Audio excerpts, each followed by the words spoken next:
उत्तर प्रदेश के सुल्तानपुर में दुर्गा पूजा उत्सव उस दिन से शुरू होता है जब देश के बाकी हिस्सों में इस त्योहार का समापन होता है।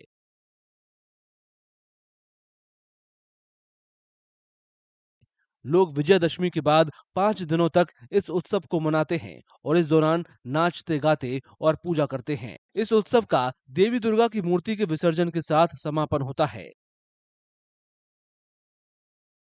आयोजकों के मुताबिक वे भंडारे की व्यवस्था भी करते हैं और इस अवसर पर दूर दराज के इलाकों से आने वाले भक्तों के लिए रहने का इंतजाम भी करते हैं। यहाँ पे दशहरे से दुर्गा पूजा का प्रारंभ होता है और पूर्णमासी को यहाँ विसर्जन होता है, जबकि हर जगह दुर्गा पूजा समाप्त हो जाता है। भंडारा करते हैं, मतलब ये कैसे, कहाँ से ये मन में आया इस तरह से चीजें करना? ये जब दुर्गा पूजा चलता था तो पहले हम लोग विभिन्न प्रकार के कार्यक्रम किया करते थे, लेकिन जब हम लोगों ने देखा कि जो गांव से दूर दराज से लोग आते हैं तो उनको खाने पीने की बढ़िया व्यवस्था हो जाती थी और दूर आते थे, रात्रि भर यहाँ रहते थे, तो उसी समय हम लोगों के मन में आया कि कुछ ऐसा कार्यक्रम शुरू किया जाए जिससे लोगों का पेट भरे। माँ दुर्गा की आराधना के 3 प्रकार हैं। 2 दिन की आराधना, 9 दिन की आराधना और 14 दिन की आराधना।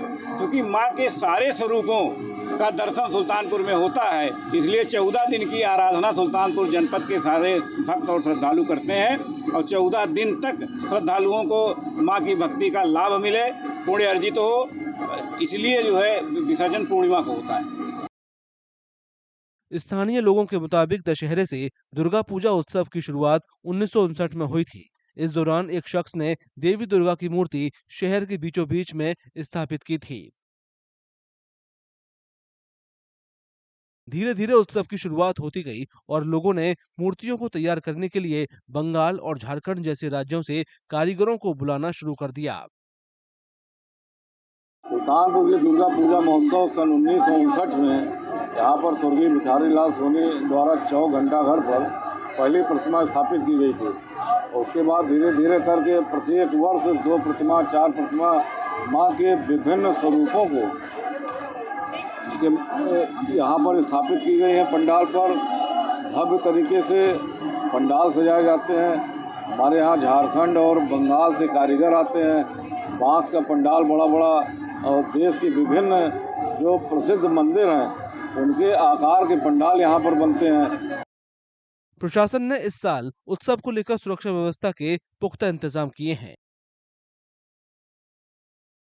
इस बार दुर्गा पूजा के लिए पुराना जो डेटा है उसके एनालिसिस करने के बाद डिफरेंट हॉटस्पॉट्स को चिन्हित किया गया है, मल्टीपल जोन और सेक्टर्स में डिवाइड किया गया है।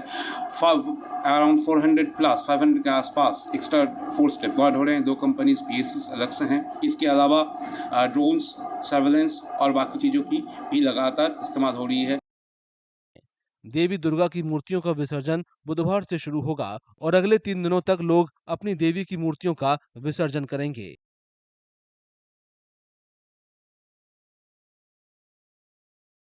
अगर आप ये वीडियो YouTube पर देख रहे हैं तो हमारे चैनल को सब्सक्राइब करें और बेल आइकन को दबाना ना भूलें। अगर आप Facebook पर ये वीडियो देख रहे हैं तो हमारे पेज को लाइक करें। अगर आप ये वीडियो YouTube पर देख रहे हैं तो हमारे चैनल को सब्सक्राइब करें और बेल आइकन को दबाना ना भूलें। अगर आप Facebook पर ये वीडियो देख रहे हैं तो हमारे पेज को लाइक करें। अगर आप ये वीडियो YouTube पर देख रहे हैं तो हमारे चैनल को सब्सक्राइब करें और बेल आइकन को दबाना ना भूलें। अगर आप Facebook पर ये वीडियो देख रहे हैं तो हमारे पेज को लाइक करें।